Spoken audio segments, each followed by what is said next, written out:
Yeah, spray can deal. It's not going to be above. But I don't think I want that Buffalo crap.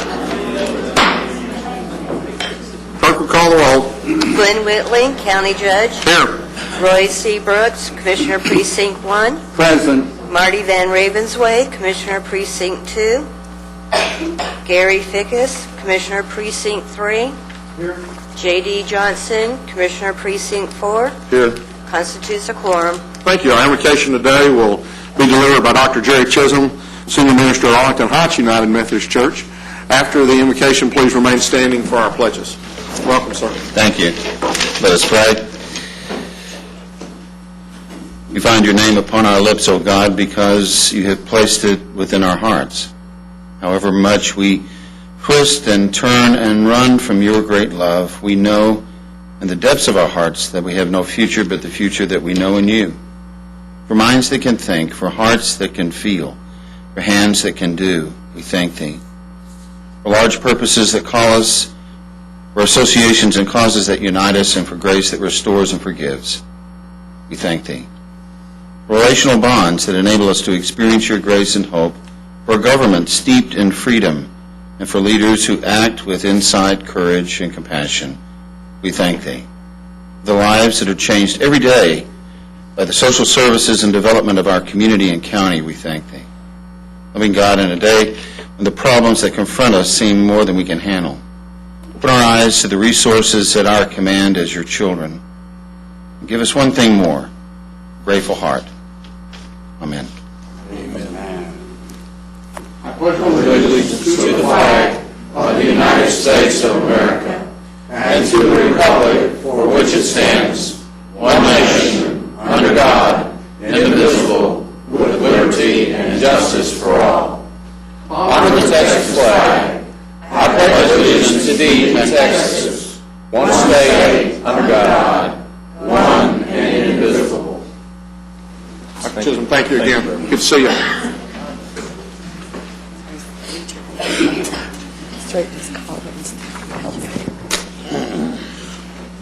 Mr. Manius, agenda announcements. Your Honor, we have one announcement for the court this morning. This is under the Purchasing Department, item 8G2. This is the purchase and installation of security camera systems by Facilities Management. There is a revised court communication in your red folders this morning. The only change in that was that there was a code, a cost code that was incorrect initially, and we've corrected that. Also, I did put in your folders this morning the blue book from the legislature and also an invitation. Thank you, Your Honor. Thank you. Court members, you have before you the minutes of our regular meeting of February the 17th. Move approval. We have a motion and a second. Any discussion? Please vote. Motion passes unanimously. Proclamations. Last week, many of y'all were here, and we were talking about my daughter at that point in time. And my granddaughter arrived on Wednesday. And Grandpa and Grandma are as happy as granddaughter in that particular picture. So Taylor Kay has arrived, and we're all excited. Everybody's home, and everybody's doing great. Well, we welcome Taylor Kay to the Tarrant County family. Nice. Well, we're very, very excited. We pray that she'll grow up a Democrat. Say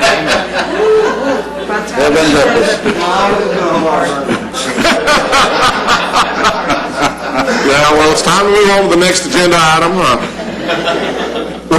We do have a couple of proclamations today. Commissioner Brooks, yours is the first proclamation we have. I move ratification of the proclamation honoring the NSEAM Living at Home block nurse program, which is already presented. Second. We have a motion and a second. Any discussion? Please vote. Motion passes unanimously. And Commissioner Johnson. Yes, I have one, Your Honor. Severe Weather Awareness Week, if you would read that into the record, please. Sure.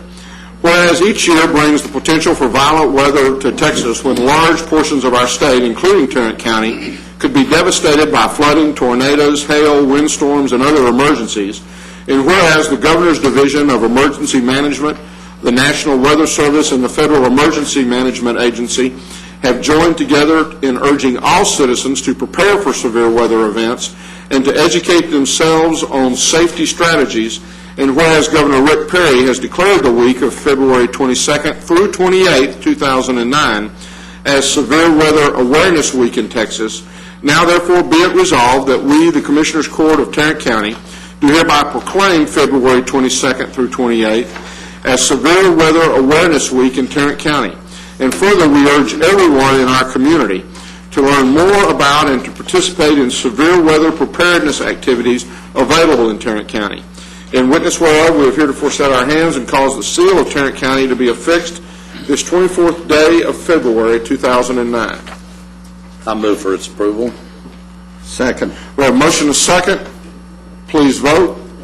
Motion passes unanimously. And I believe we've had a change. Bill Weasel is Tarrant County Emergency Management Coordinator's Office is here to accept this, if you'll meet me at the podium.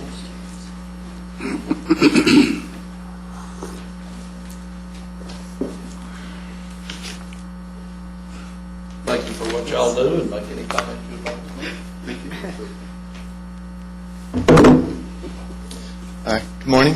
Good morning. On behalf of Tarrant County Emergency Management, we'd like to thank the Commissioner Johnson and the Commissioners Court for helping us get this important information out.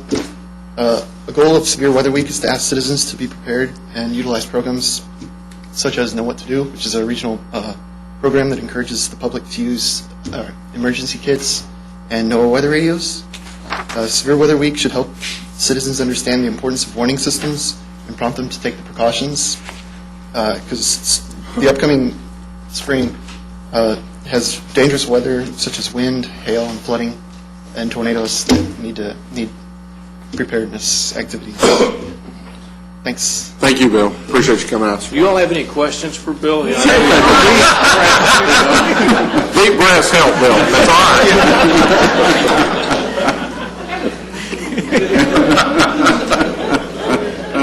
Don't worry, Bill. We'll get GK before it's over with. And it does get easier. Court members, you have. Did we vote on that? We did on that one, didn't we? Yes. Court members, you have before you the consent agenda.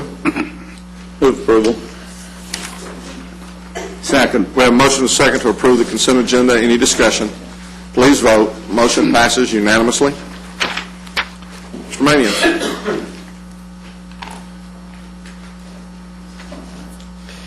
Thank you, Your Honor. Members of the Court. We have several items to bring before the Court this morning. The first one, Item 1, we're requesting that the Commissioners' Court accept a one-time payment of $548,422 from the Texas Task Force on Indigent Defense in the form of equalization disbursement. Move approval for that. Second. We have a motion and a second. We hope that those will continue.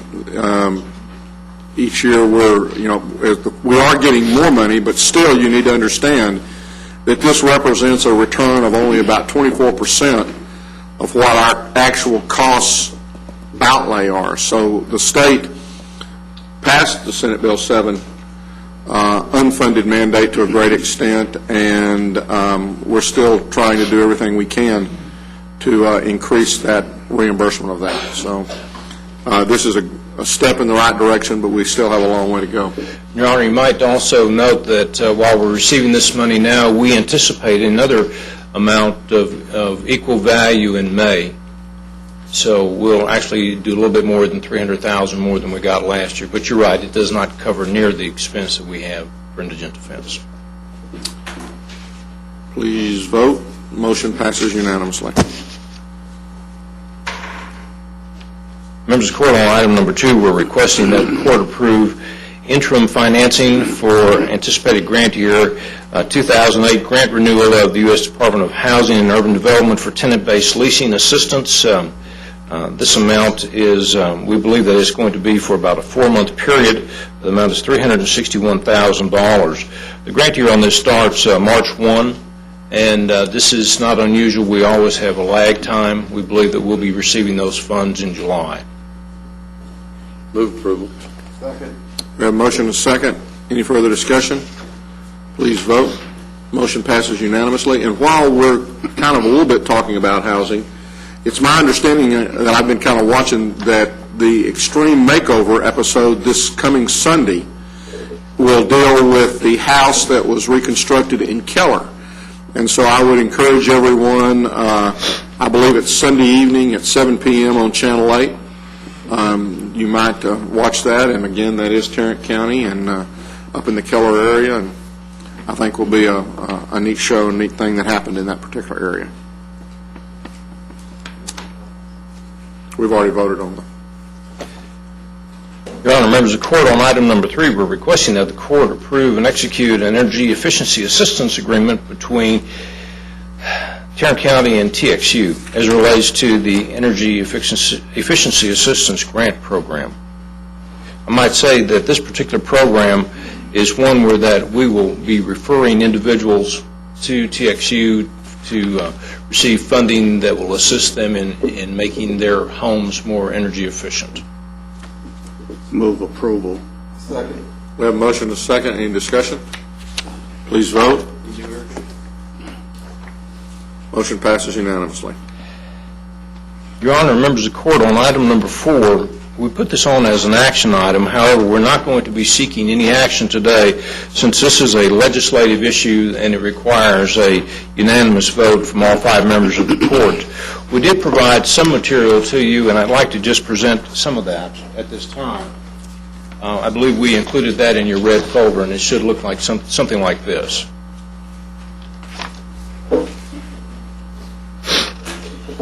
The first page basically shows the types of revenue that we see in our county courts at law. Now, these are county courts that handle civil cases, and our 3 courts are currently located in the historic courthouse.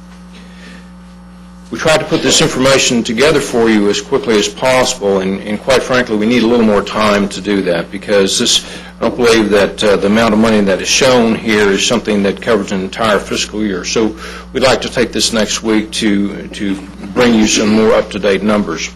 However, the second page is the page that I believe that we need to concentrate on. This information was provided to us by Judge Sprinkle on our request, and basically what it shows is that for the last 4 years, we have seen an increase in the number of filings in county courts at law. We've also seen an increase in the total dispositions. However, the filings have been increasing at a greater rate than the dispositions. Our courts are those that are very efficient over there, but there is a desire by these 3 judges that we look at creating a 4th court. And so what we would like to do is for you all to look at this information. I'll be more than happy to try to answer any questions that you might have. However, I know that we have to do just a little more research for you all.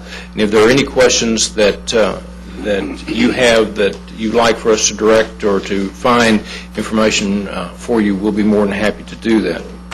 We've also asked the Budget Department to bring forward next week a cost of what it would cost to operate a 4th court.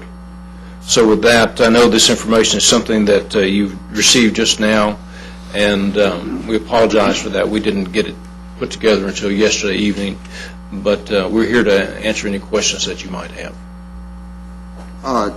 Mr. Manius, what are the jurisdictional limits of county courts at law?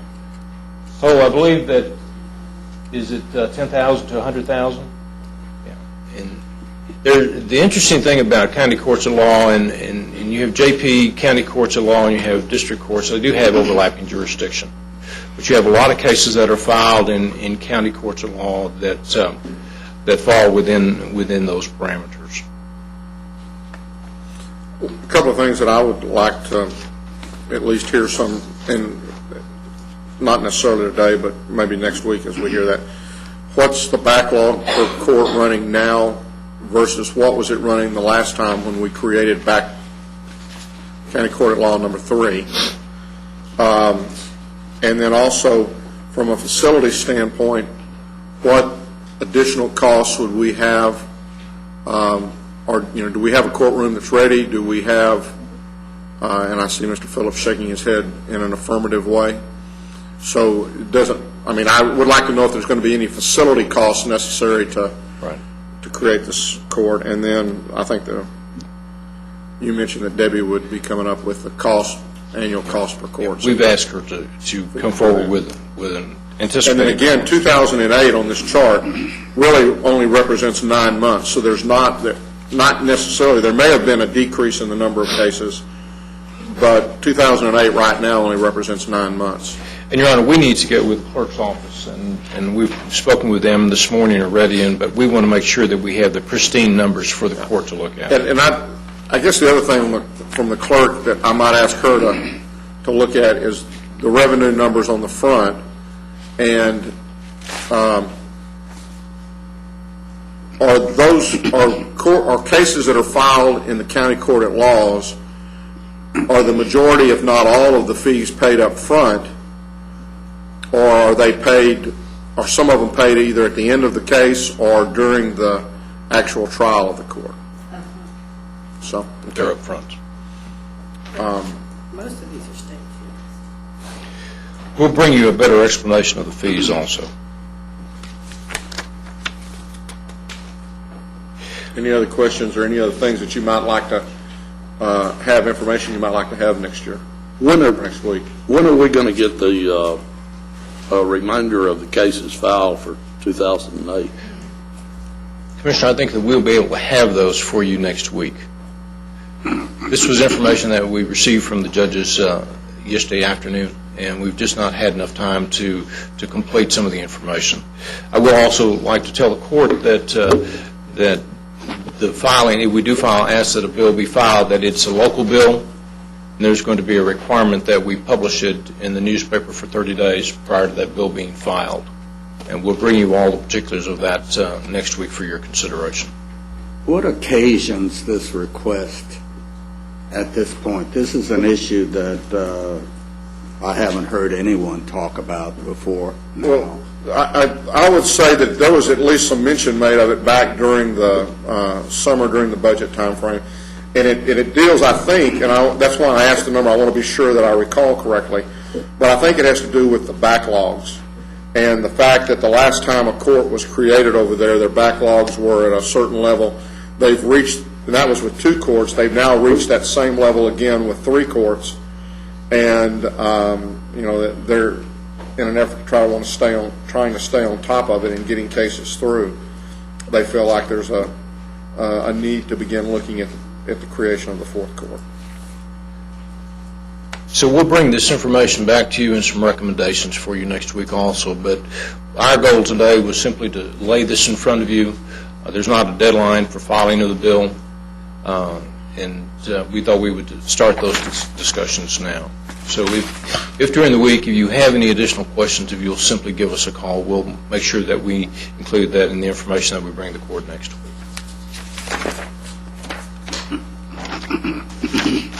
Thank you, Your Honor. Thank you.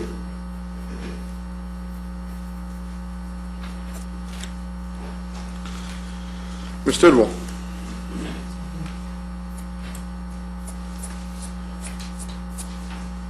This morning, we're asking the Commissioners' Court to receive and file the Tarrant County financial statements for the 3 months ended December 31st, 2008. Move approval. Second. We have a motion and a second. Any discussion? Please vote. Motion passes unanimously. Ms. Snyder. I have an important piece of paper somewhere.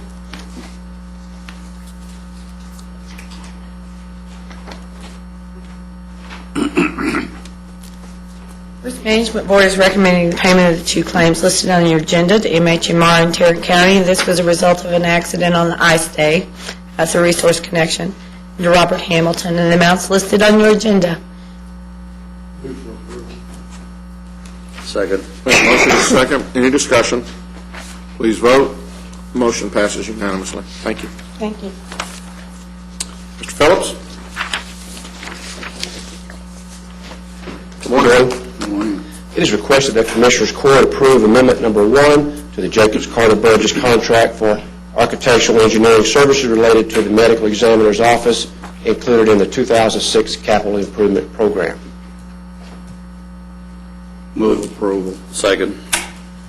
We have a motion and a second. The nature and reason for the amendment is the complexity. Yes, when we presented the first concept plans to Commissioners Court early in 2008, it was a smaller building than we have now, and when we negotiated that contract for Jacobs back in, it was approved by court back in June of last year, it was approximately 50,000 square foot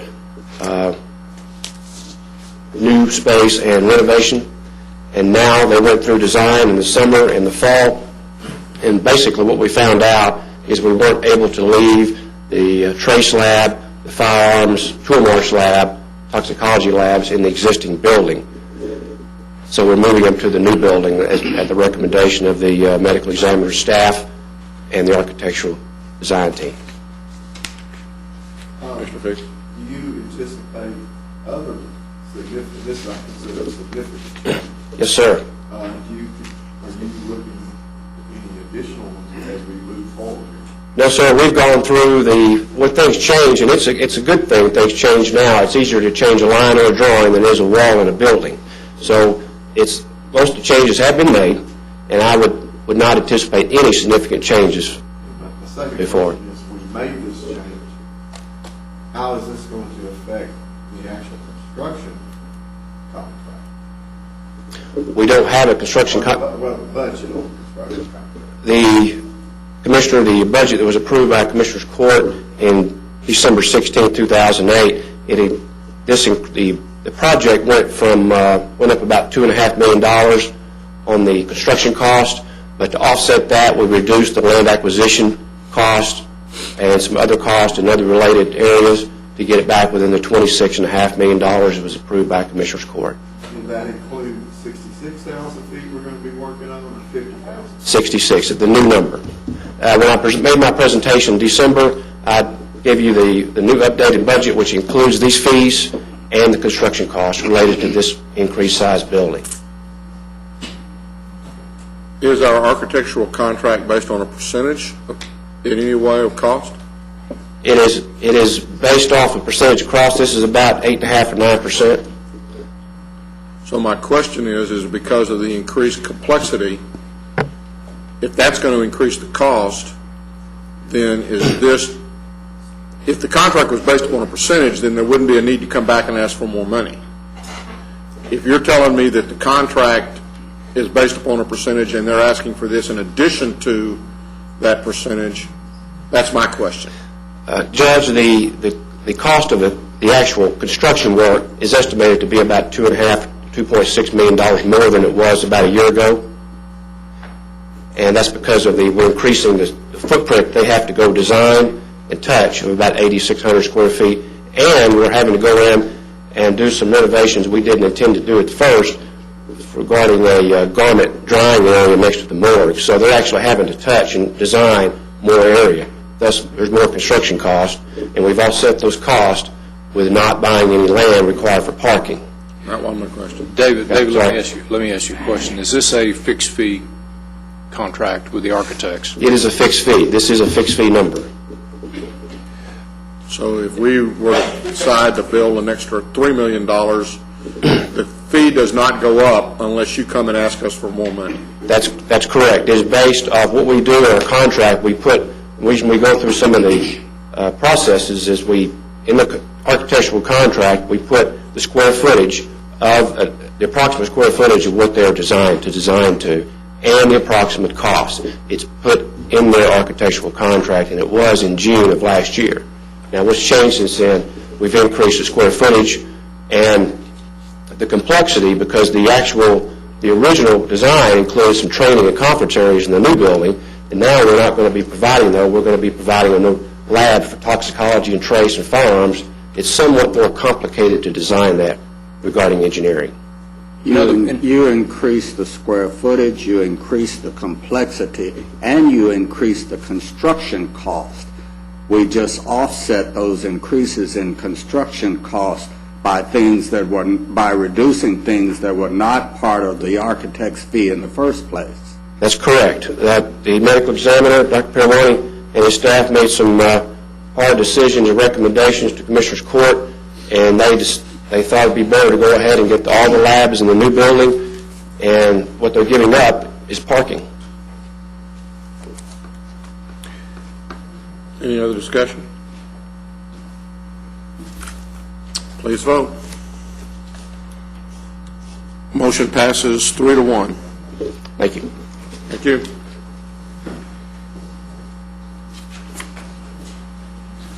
Move to receive and file personnel agenda. Second. Have a motion and a second to receive and file the personnel agenda. Any discussion? Please vote. Motion passes unanimously. Good morning. We have one additional item, item number 2. We're asking the court to approve amendment number 5 to the Administrative Services Agreement between MHN Services and Tarrant County. This is a one-year agreement that's effective January 1st of this year, and there is no rate increase over 2008 rates. Move approval. We have a motion and a second. Any discussion? Please vote. Motion passes unanimously. Thank you. Thank you. Brewer?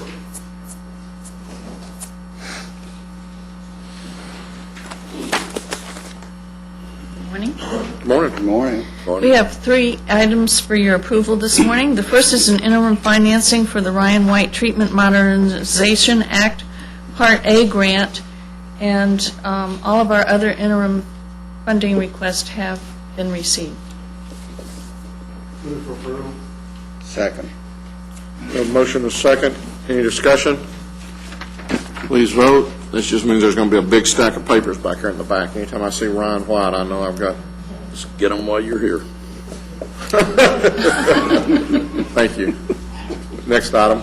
All right, the next 2 items are grant applications to Leland Fikes Foundation and the Harry W. Bass Jr. Foundation. They're both for an educational campaign to prevent the spread of cryptosporidium.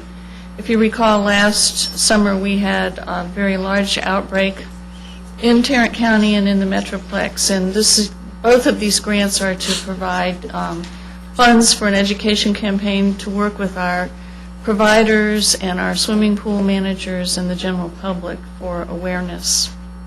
Move approval of both grant applications. Second. We have a motion to approve item 8F 2 and 3. Any discussion? Please vote. Motion passes unanimously. Thank you very much. Beecham.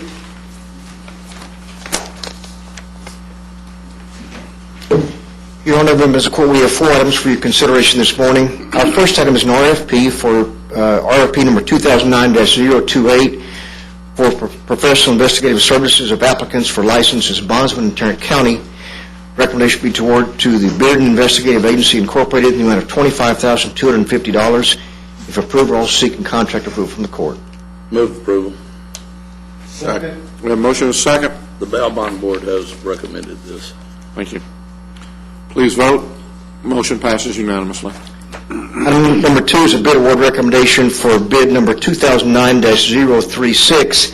This is a bid for the purchase and installation of security camera systems for facilities.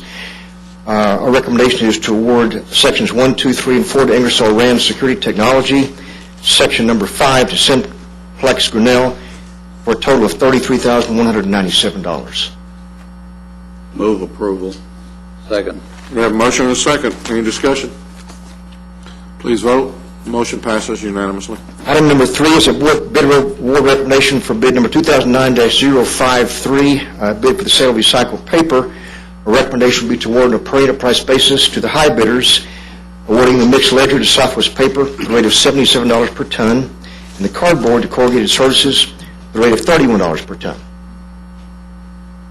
Move approval. Second. We have a motion and a second. Any discussion? For the last couple of weeks, that hasn't been a revised item. Is that just Have we now gotten it to the point where they're getting those in? Yes, sir. Okay. Any other discussion? Please vote. Motion passes unanimously. Our last item, number 4, is an item in regards to bid number 2007-190. This is really a housekeeping item. This was a bid for the joint purchase, joint venture cooperative purchase of vehicles with police packages. We are recommending cancellation of the primary award, item number 3 and 4, to the Legacy Ridge Autoplex, and alternate item number 1. Very simply, Ford Motor Company disbanded this dealership. It's located in Bonham, Texas. There is no more dealership. We have bids in place, primary bids for police package Crown Victorias and the Chevrolet Tahoe if ever needed by the Sheriff's Department. So where are we going to get those bids? Philpott.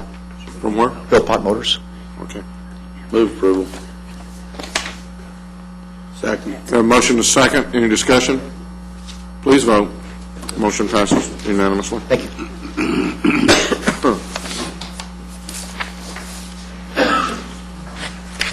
Sheriff Anderson. Welcome.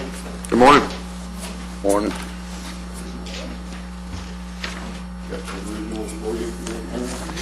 Good morning, Sheriff. Sheriff, you don't come visit us much, do you? Since y'all went on TV. You just don't have anything to do with it. I can sit at my desk and get work done, and listen to y'all's fine work. But you're watching a week-old movie. No, watch it live. Watch it live. Watch it live. Watch us live. Have you dialed that up on the computer? Mr. Johnson? That's the reason I don't watch it in my office. I'm going to take just a minute, if I can, for the annual report that I make in accordance with Senate Bill 1074 of the 77th Legislature, required to report racial profiling information to the governing body. This is something that is an annual report that we file, but I also every year like to stand before you and take a minute and talk about this, because this is something that the Sheriff's Department, we take seriously. It's not something that we just do to put a report together. We look at this data and we analyze this data as it comes in, and we try to be sure that our department is above reproach as far as any kind of question or accusations of racial profiling. The numbers you have before you, I think, are self-explanatory. I won't go through all the charts. Let me tell you, just in a way of summary, that we contacted more persons last year in every race category except for Asians. The Asian race contacts declined by less than 1%, so there was no big change in the number or the percentage of contacts that we made. Impressive to me was that the overall contacts rose by 8.6%, so we contacted 8.6% more people than we did the year before. And also the ratio for hazardous violations increased 5.6%. So my emphasis on let's try to get more emphasis on stopping dangerous drivers, people doing dangerous things, has done some good. The hazardous violations increased 5.6%, while investigative stops are down a little bit. So we're pleased with that. As you know, we go through several steps and several processes, not only analyzing the numbers, but we also spot check data with random deputies. We will pull random deputies' numbers out. We will look at those. One of the big concerns for any agency is the data being not only accurately reported, but is all the data being reported. Because if the deputy makes a stop, engages in some kind of racial profiling, but yet doesn't report the data in to you, then obviously, you're not going to catch that. So what we do is we randomly pull these deputy stops, and we make sure that the profiling numbers that they put in actually meet the stops that they make, so that they fill out a profiling report for every stop that they do. So we do watch that as well. And the last thing we do, which is time-consuming but very worthwhile, is we will spot-check deputies on the in-car videos. We will actually have the supervisors watch the dashboard videos of stops, and they are just instructed to look for any kind of indication that racial profiling is going on, that there's any kind of improper conduct or things like that. So I'm happy to report that we continue to be vigilant, but we believe that we are doing a good job. And I think the absolute bottom line proof in that is always in what the public's reaction was. And again, I'm proud to stand in front of you and report that in 2008 we had none allegations from the public of any racial profiling. And certainly, you look around and talk to other agencies, police chiefs and sheriffs, and if they have a problem, complaints soon follow. And so we are very pleased not to have had any complaints. And I assure you, as I do every year here, that this is not something that we do as just to complete a report. It is something that, from the command staff on down, people understand we won't tolerate any kind of this behavior, that we're serious about checking on it, that we're serious about following up on complaints if they come in, and that we don't allow our deputies to engage in this kind of behavior. And I'm pleased with the numbers, and I'll be happy to answer any other questions that you have. Is this a receive and file? It is. I would move to receive and file. I'll second with the comment that although I haven't had a chance to thoroughly study these numbers, and I'm not quite the numbers cruncher that our county judge is, these results look pretty consistent overall with the percentages of ethnic representation in the general population, and they look consistent in terms of how various stops were handled across ethnic groups. So it looks to me, just on a cursory examination, like y'all did pretty good. Well, thank you. Thank you. And we certainly look at all aspects of that. And every department has a core group of people that we're going to run into more than others, and our population doesn't necessarily reflect that we stop, doesn't necessarily reflect general driver's license population. But what you can do if you're concerned about it, what we do is we look from year to year. Have we spiked, stopping a certain ethnic group all of a sudden that varies from year to year. And if you go back and compare as we do every year, we're very, very consistent. I mean, you can't look at it and say any group is being targeted, because the consistency just remains on the percentage-wise. And as you say, the other thing we look at is the after-action. Do a person getting stopped of a certain ethnicity have a greater propensity to be searched, arrested, ticketed, right. and it all is. And all those numbers look pretty consistent. They do, and I think that speaks well for it. Thank you. Any other discussion, questions? Please vote. Motion passes unanimously. Thank you, Sheriff. When's that command vehicle going to get here? We are counting the days, Commissioner. I think it's due. They're still promising us just within the next week. I think it's like every other project. Every time you talk to them, one more day gets added here, and one more project, one more little piece gets added there. But we're hoping very, very soon. You gonna take it down to Jacksonville High? Absolutely. We're going to park it out there in front of those gambling joints. Whatever goes. Any appointments today? Oh, wait a minute. We've got a interlocal agreement. Commissioner Fickus? We have an interlocal agreement, City of Hearst, do an overlay project from their eastern city limits on Harwood, going west, about 4,100 feet. Second. We have a motion and a second. Any other discussion? Please vote. Motion passes unanimously. Now, I would say that with all the work that they're doing on Precinct Line Road, we mess up Harwood, that'll just about get everything covered over there in my neighborhood. So, how far west does that go? Oh, he's probably going to do it late at night so it won't disrupt traffic. Yeah. One day job, yeah. Okay. I don't go there. I don't either right now. I go down Harwood, so not anymore. Any appointments today? Commissioner Johnson, I believe.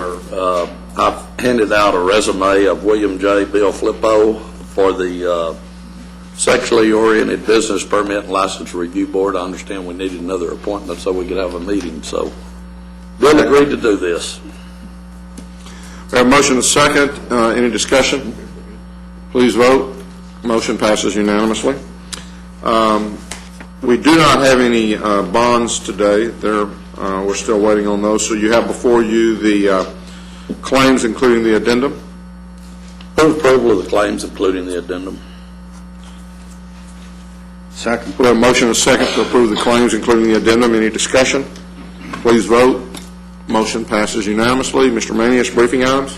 Your Honor, the only item we have on briefing is the memorandum from Mr. Mendez to the court as it relates to legislative activities. I could go through this, but you've had that in your packet. I'll be more than happy to answer any questions that the court might have at this time. Any questions? Your Honor, we do want to make an announcement if there's no questions. We have one announcement for the court. Okay. Ms. Price, do you want to? Well, after several months of working on it, we finally have toll tags go live tomorrow. Yay. So all your offices, all my offices will be selling toll tags beginning tomorrow. The icon is on my webpage so far, and the tax assessor's webpage. That'll be on the county homepage, Mark, I hope tomorrow, or this week for sure.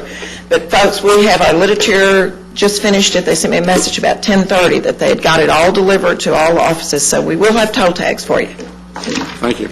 Great.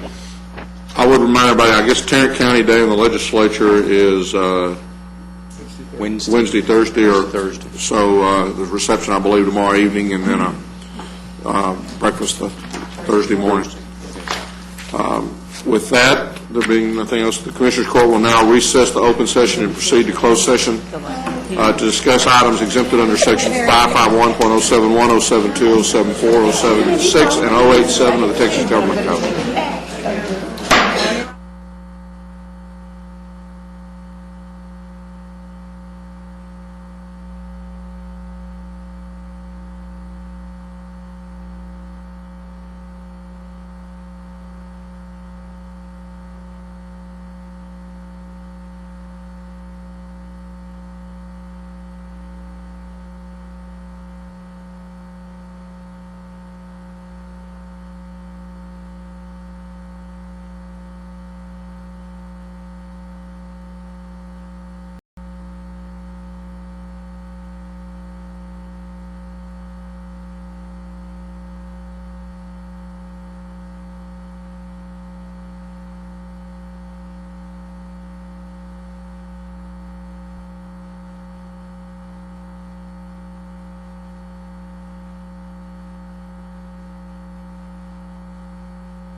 Having returned from closed session and there being no business, we're now adjourned. Cheers. Thank you, guys. You know, they're making another run at the legislature on this architects and engineering deal, where we competitively